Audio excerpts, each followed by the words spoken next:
televisão é um elemento, digamos, central na vida de todo mundo, né, e sobretudo na vida do povo brasileiro, né, que tem neste veículo o seu canal fundamental de comunicação. É a única mídia que atinge quase 99% dos lares, né? O rádio está pertinho disso, mas ela é muito importante na vida de todo mundo. 50 anos depois, dilemas da televisão brasileira. Metodologicamente, vamos fazer o seguinte: vamos tentar entender um pouco, uma síntese rápida do que foram esses 50 anos, tentar entender depois por que chegamos até aqui, como chegamos até aqui, e para a gente ver quais são os dilemas que se colocam. Tá? Bom, 50 anos porque a televisão brasileira foi fundada no dia 18 de setembro de 1950 para a TV Tupi de São Paulo.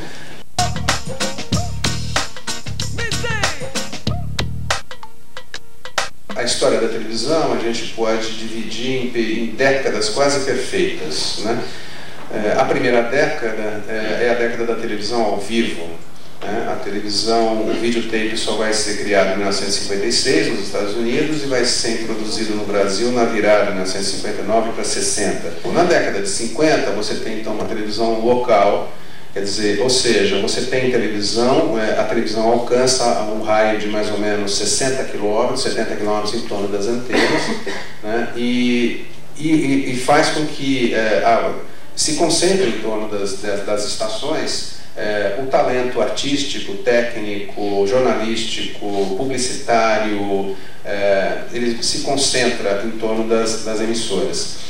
Nós temos casos de programas, por exemplo, que o mesmo programa era feito na TV Tupi de São Paulo, no Rio e na Itacolomi.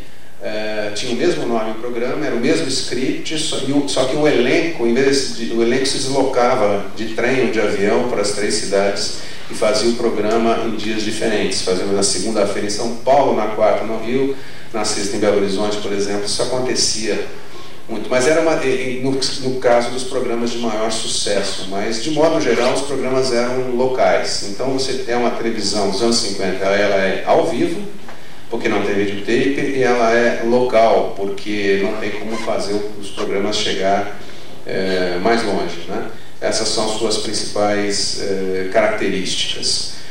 Com a entrada do videotape nos anos 60, você tem uma mudança muito grande na indústria, né? O videotape permite, antes de propriamente mexer na linguagem da televisão, ele permite que programas sejam copiados. E se programas são copiados, eles podem ser mandados para outras emissoras, portanto, eles podem ser comercializados. Isso significa que a televisão vai ter um ganho de escala, o negócio televisivo vai ter um enorme ganho de escala. Porque antes você fazia toda uma produção, investia em toda uma produção que tinha uma única transmissão. O programa literalmente ia para o ar, ele virava fumaça. Então todo investimento que era feito para um programa tinha que ser ressarcido naquela única exibição.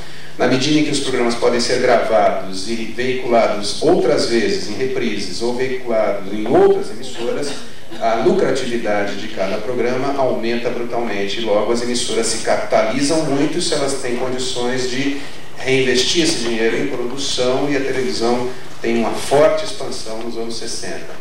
Essas relações de troca que se estabelecem entre as emissoras, que agora podem gravar os seus programas, vão dar origem às futuras redes nacionais de televisão. Então, quando a gente entra nos anos 60 com o videotape, você começa a falar de uma programação um pouco mais nacional. É um nacional bem entre aspas, porque, primeiro, ele é produzido basicamente em São Paulo e no Rio de Janeiro,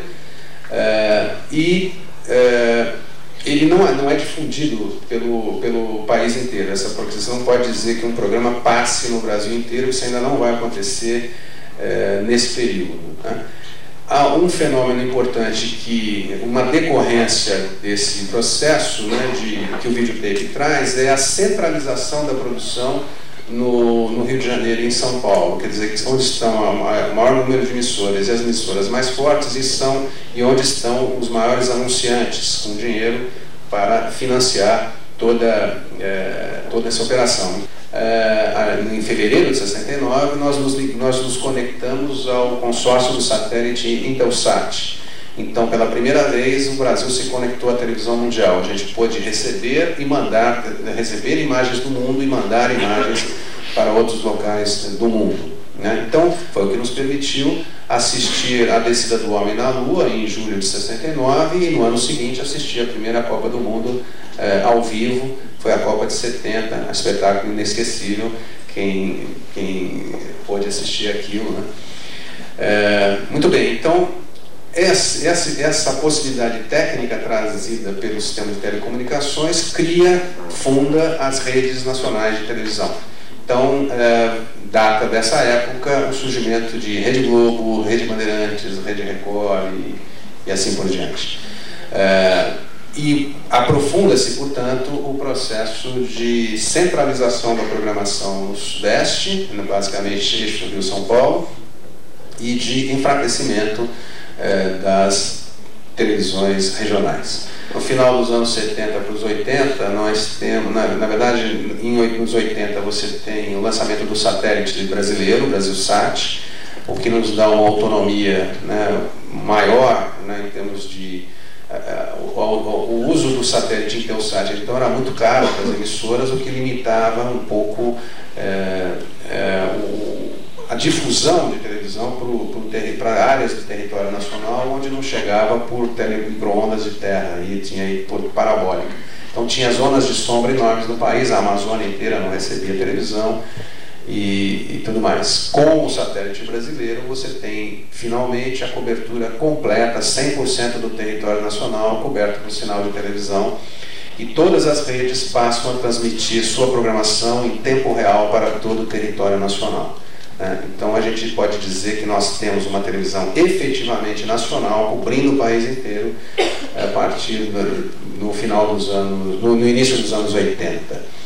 Damos um outro salto de 10 anos, nós vamos ter no início dos anos 90, precisamente em 91, o surgimento da televisão paga, com a TVA, foi a primeira operadora de TV paga, TV a cabo, que vai abrir todo um outro mercado, todo um outro universo de televisão, né? Com diversas implicações na área comercial, na área de programação, enfim, o número de canais numa grande cidade como São Paulo, que era até o início dos anos 90, 7, né? Máximo de 7 canais, você salta para algo em torno de 80 canais, que é disponível em São Paulo hoje em dia.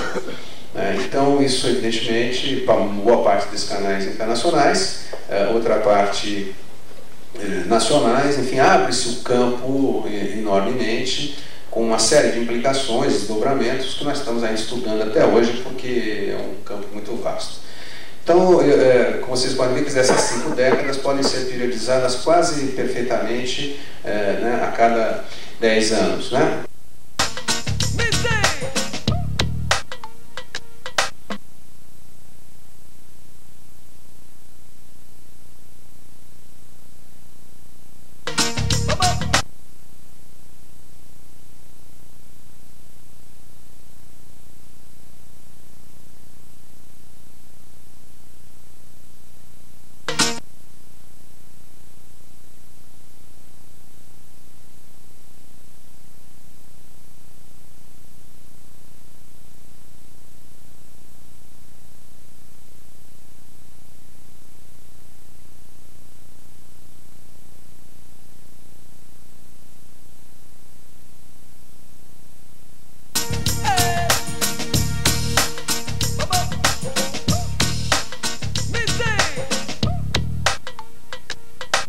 De que forma a gente chega aos 50 anos, quase 51 anos da televisão brasileira? Eu destacaria alguns aspectos. Primeiro, nós seguimos um modelo comercial privado, né? Nós optamos, o Brasil optou por uma televisão comercial privada. É um modelo norte-americano em contraposição a um modelo europeu. Isso determinou, portanto, todo o nosso desenvolvimento. Tem implicações políticas, né? Significa que diversos setores sociais foram excluídos da televisão, não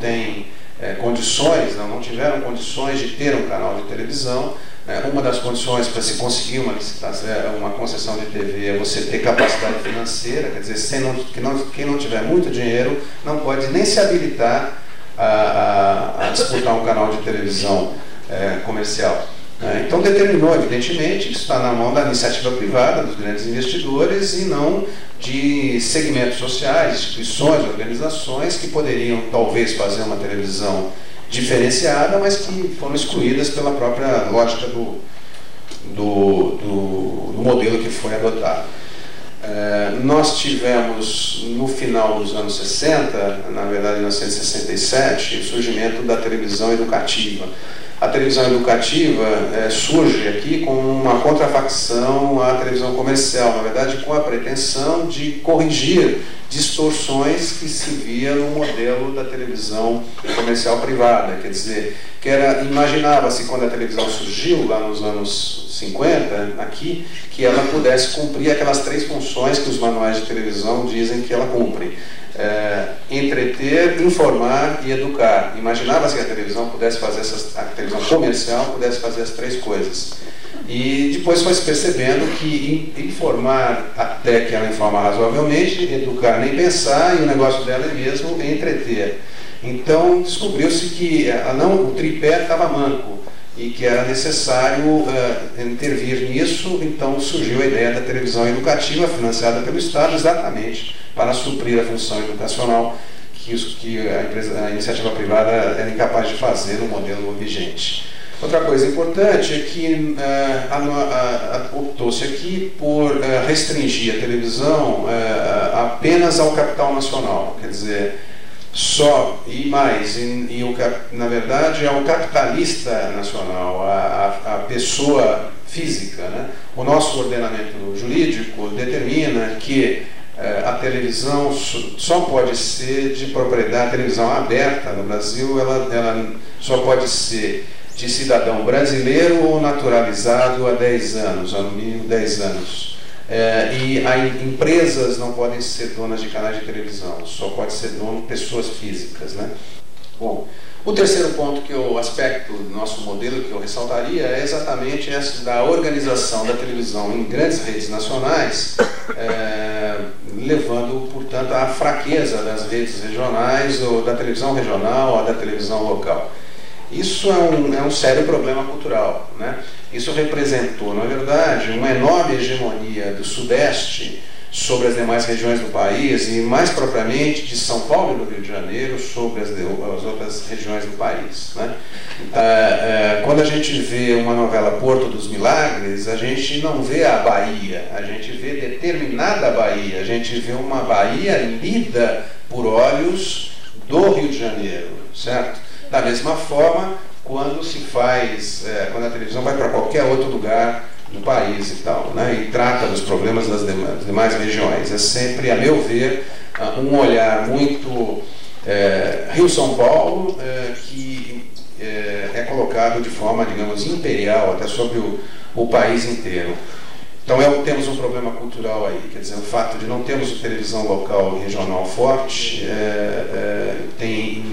distorce um pouco a representação cultural no país, né? Nós temos diversas culturas muito fortes no país, regionais, e nem todas se expressam na televisão de uma forma, não há expressão equitativa.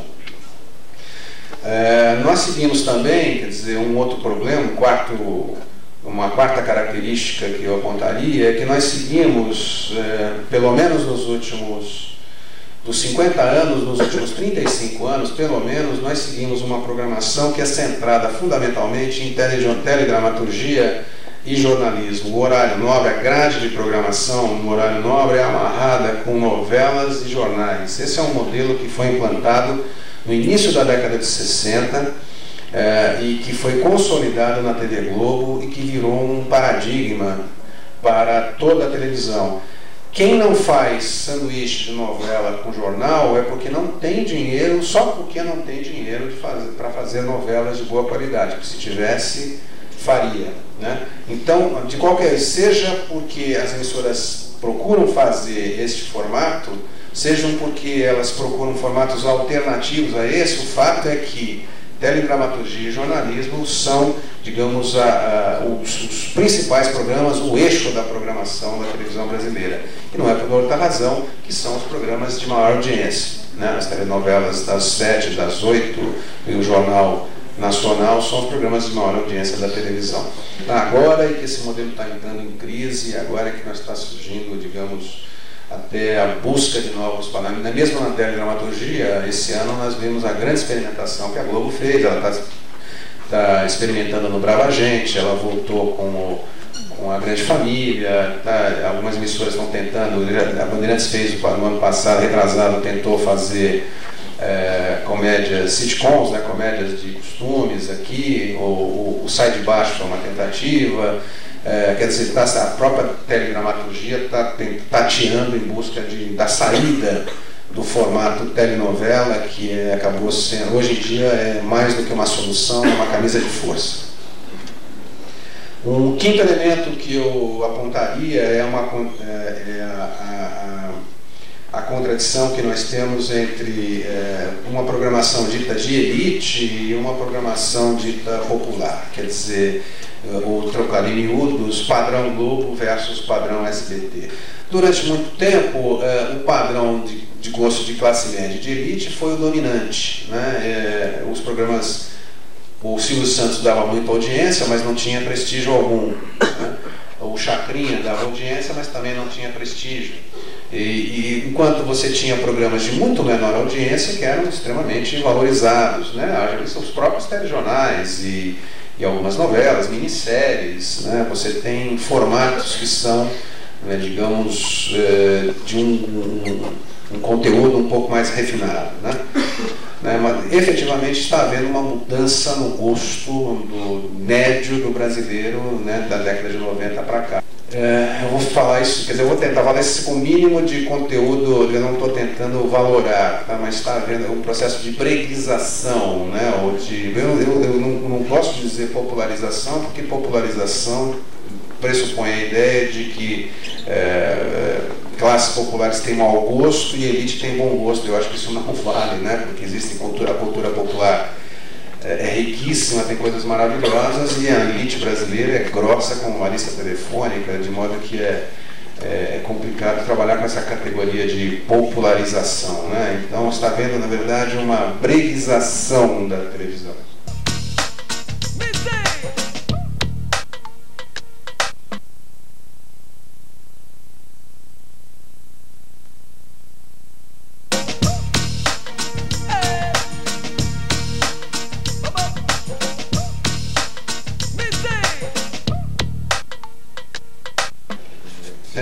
Primeiro, nós vamos ter um grande desafio, que é a mutação tecnológica. Nós vamos ter que mudar todo o nosso sistema de televisão, que hoje é um sistema analógico, para o sistema digital. Nós temos que migrar a televisão brasileira para a tecnologia digital, tá?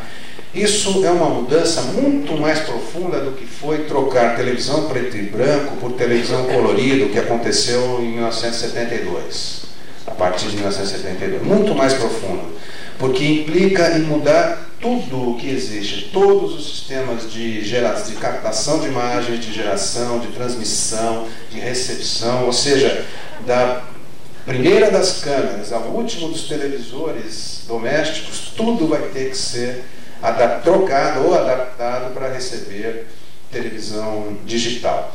Vai custar essa brincadeira, migrar para o digital, 300 bilhões de dólares, né? Nem preciso dizer que os empresários brasileiros não têm esse dinheiro. Nem o Estado brasileiro tem esse dinheiro ou está interessado em investir esse dinheiro na televisão. Portanto, a migração para o digital terá que passar, a meu ver, necessariamente pela abertura da televisão ao capital estrangeiro. E é exatamente isso que está em debate no Congresso Nacional nesse momento, onde duas propostas de emenda constitucional estão tramitando, fazendo exatamente isso, permitindo que as empresas de televisão abram o seu capital até o limite de 30% para a participação de estrangeiros e permitam que as emissoras sejam controladas por empresas em vez de ser pessoas físicas, né? Quer dizer, na verdade, é efetivamente um choque de capitalismo, é um choque de neoliberalismo no sistema de televisão brasileiro. Isso é inexorável. Na verdade, nós podemos discutir isso em termos ideológicos, gostar ou não gostar, atacar ou defender e tal, mas é uma discussão perfeitamente estéril, porque é inexorável esse caminho. Nós vamos para a televisão digital e quem vai pagar essa conta serão os nossos futuros sócios estrangeiros. Mas o nosso risco grande é de deixarmos de ter uma televisão brasileira, haver uma internacionalização rápida da nossa televisão, uma avalanche de produtos importados, leia-se norte-americanos, em lugar da produção nacional, destruindo as bases da indústria brasileira de televisão, né? Destruindo a nossa capacidade produtiva, né? Não vamos esquecer que a televisão é a principal indústria audiovisual do país, né? Nós temos um cinema muito fraco, né? E nós somos a principal indústria, né, de entretenimento e tal. E se houver uma invasão do produto estrangeiro muito forte, nós vamos ter um sério problema. Não há porquê a televisão, o mercado brasileiro se abrir e a gente virar apenas consumidor de produto estrangeiro, quando nós temos uma televisão forte o suficiente para ser exportadora de televisão, como já é, mas muito mais intensamente, ocupar mercados mundiais, né? A vocação da televisão brasileira é de ser exportadora e não de ser, digamos, meramente repetidora do produto norte-americano. Se a gente bobear, nós que temos uma indústria de televisão muito importante, mundialmente respeitada, de qualidade, importante para o país, sob diversos aspectos, nós podemos ter essa televisão, essa indústria de televisão destruída, né? Então temos um problema sério aí. Então temos que abrir o capital estrangeiro, sim, mas sem se nacionalizar. E outra coisa, temos que migrar para a tecnologia digital sem excluir a audiência mais pobre. Nós já temos que evitar o apartheid digital, né? Nós temos que evitar a exclusão digital. Outro dilema que se coloca entre esses dois padrões, aí entre aqueles dois padrões que eu falei, um padrão Globo de qualidade e um padrão SBT de qualidade ou de produção, dois tipos de televisão diferentes, né? Por um lado, né, temos um dilema entre popularizar e preservar a qualidade. Quer dizer, então o desafio está em popularizar sem perder a qualidade e no outro lado, qualificar sem perder a audiência. Outra coisa, temos todos o sistema que convergir para a internet sem se diluir nela, né? Porque a internet surgiu agora no meados da década de 90 como uma mídia concorrente, né? Como uma mídia que tirou a gente da frente do televisor para o computador. Isso de fato aconteceu e vem acontecendo cada vez mais. Aliás, já existe mais gente com computador, mais gente ligada à internet do que gente ligada na TV paga, do que assinante de TV paga. Você tem cerca de 4 milhões de assinantes de TV paga no país hoje e você tem estima-se que 7 milhões de internautas, né? Então, a internet surgiu depois e está crescendo muito mais rápido, né? Então, além de competir, mas o grande problema, o temor é o seguinte, que com a banda larga, o próprio desenvolvimento tecnológico da internet, surgiu a ameaça de que a internet se transformasse o grande canal de difusão de televisão. Quer dizer, e como ela além de televisão, ela tem texto, tem vídeo, tem uma série de outras coisas que a televisão não tem, que ela pudesse vir simplesmente engolir a televisão, que no futuro nós tivéssemos apenas internet e não televisão. Eu acho que esse cenário é um pouco apocalíptico demais, não deve acontecer isso, mas a televisão vai ter que enfrentar a questão dessa articulação, esse casamento com a internet, porque não, é um diálogo que ela vai ter que travar, porque ele está aí dado, é um dado de realidade. Do ponto de vista do Brasil, temos que reforçar a televisão regional sem abalar as redes nacionais. Porque quando a gente discutia esse assunto de rede nacional há 20 anos, a gente dizia as redes estão impedindo que as regiões se manifestem, as redes têm que ser combatidas. Temos que lutar pela televisão local e regional e temos que combater as redes. Hoje eu digo, nós temos que lutar pela televisão regional e temos que salvar as redes.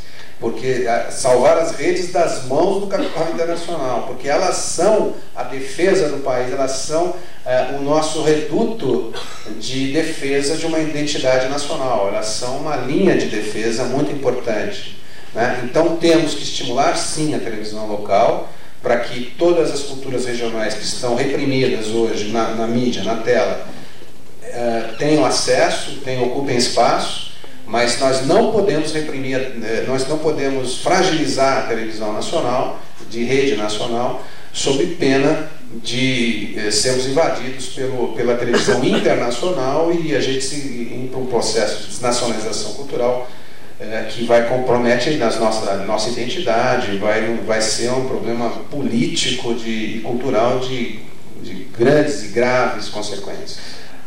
Bom, então esses são alguns elementos gerais que eu levantaria sobre a problemática da televisão brasileira, que configuram alguns dilemas, algumas opções que nós temos que tomar e que acho que nós estamos enfrentando, podemos enfrentar com a convicção de que esse instrumento, né, essa máquina,